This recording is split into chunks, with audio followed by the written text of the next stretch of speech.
Napahusay ni Ibigay A. Pero syempre, kita-kita ko naman na talagang laban na laban ka tonight. Syempre, sino ang mga gusto mong pasalamatan? Hello sa mga angkan ko dyan! Nasaan ang mga angkan ni Binibini A? Ayan. At hindi rin mawawala ang aking mga kaibigan! May patawag pala si Mayoma. Yes. Mukhang ready ka naman. I will repeat twice ang hashtag na iyong mapipili. Bunod ka ng iyong hashtag. Ulitin ko ng 2 beses. Parang okay na daw ito. Okay. Okay, and you picked hashtag teenage pregnancy. Again, hashtag teenage pregnancy.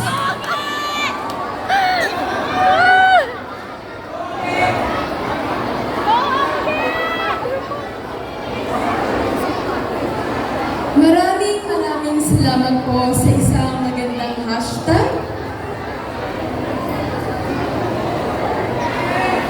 Ang pagbubuntis po ng maaga ay hindi dapat kailangan talikuran o husgahan ng sino man. Imbis na ituro ang kamalian, bakit hindi po natin gabayan at tulungan?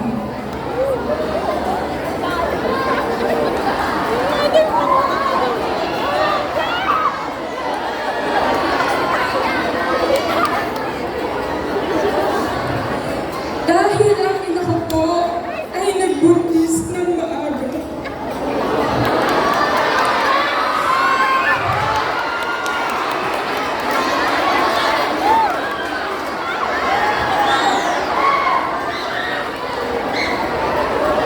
Maraming salamat. At ramdam ko po ang paghihirap ng aking ina.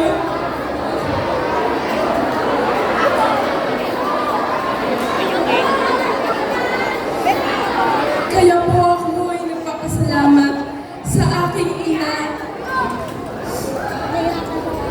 Dahil kahit hindi po siya normal, dahil po ang aking ina ay isang deaf at ang aking ama ay isang deaf.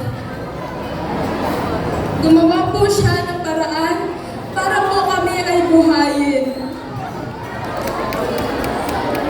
Kaya masasabi ko po, ang pagbubuntis ng maaga ay hindi kailangan talikuran.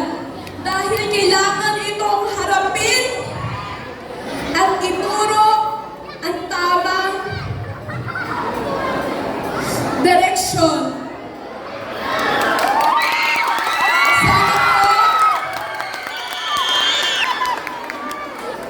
Sana po ay naiintindihan niyo ang aking nararamdaman ngayon. Dahil ang pagiging isang batang ina ay hindi po madali. Kaya po sa bawat ina na nagbibigay gabay at nagbibigay sakripisyo sa kanilang mga anak. Maraming pong salamat sa inyo dahil sa pagmamahal na binigay nyo sa inyong mga anak.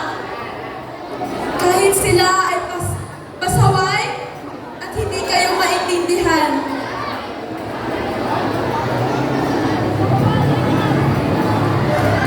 Ayun lamang po, marami pong salamat. Binibini A.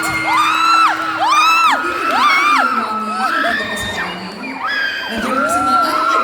Nandiyan pa si Mami. Pakisabi po kay Mami, I'm so proud of you, Mami. Palakpakan naman natin ang Mami. Natin ang number 8. Dahil dyan, natapon tuloy ang aking mga numbers. Oo. Pero pili ka ng ating sunod na pinipili. Dahil daw kasi ako, ang yan ang mga